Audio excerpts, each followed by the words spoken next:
পাকা পাকা মরিচ, শক্ত মরিচ, ঝাল। আসসালামু আলাইকুম প্রিয় বন্ধুরা, আশা করি সবাই ভালো আছেন। আজকে আমি একটা সবজি তরকারি নিয়ে একটা ভিডিও বানাইতেছি, আশা করি সবাই ভিডিওর সাথে থাকবেন।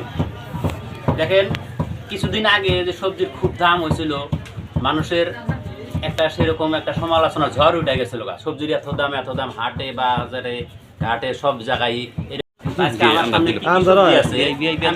মোটামুটি একটা মার্কেটিং করছি, কোনটা কত দাম দা কিনছি দেখাই।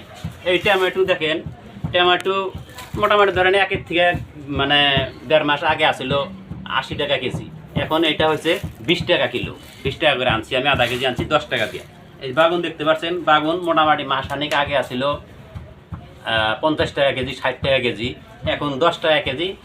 মোটামুটি কোনো কোনো বাজারে 10 টাকা 1.5 কেজি ওটা 2 কেজি ওটা।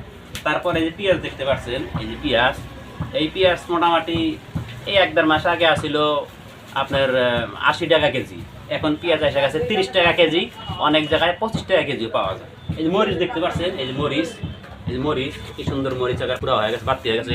এই মরিচ 1 মাস বা হয়তো 40 দিন আগে এটা আসলে 100 টাকা পুয়া, 400 টাকা কেজি, বা কোনো কোনো জায়গা তার থেকে বেশি আসছিল।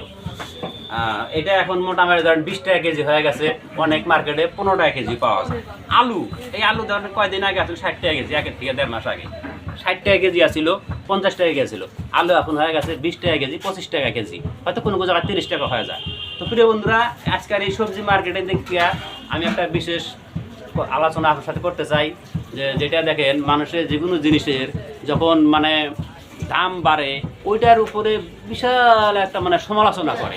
এখন জিনিসের দাম কমে গেছে, সবাই শান্তি মতন কিনা কিনা খাইতেছে, এখন আর কোনো মানে আলোচনা নাই এটা বিষয়। তো যেরকম ধরেন সব জিনিস নিয়ে যেরকম মানে এই সমালোচনা করতে মানুষ ভালো পায়, ঠিক সেরকম আলোচনাও করতে লাগে যে এখন সবজি বা তরকারির যে সুন্দর একটা মানে দাম কমে আসে, আমাদের সাধারণভাবে গরিব মানুষগুলা যে একটু শান্তি মতন কিনা খাইতে পারতেছে। তো এই হিসাবে এটা আলোচনা করার দরকার। তো আজকের ভিডিওতে আমি আরও অনেক কিছু টুকরাটারি বাজার করা সেগুলো দেখালাম না, এই পর্যন্তই আপনাদেরকে দেখানো হলো। সবাই ভালো থাকেন।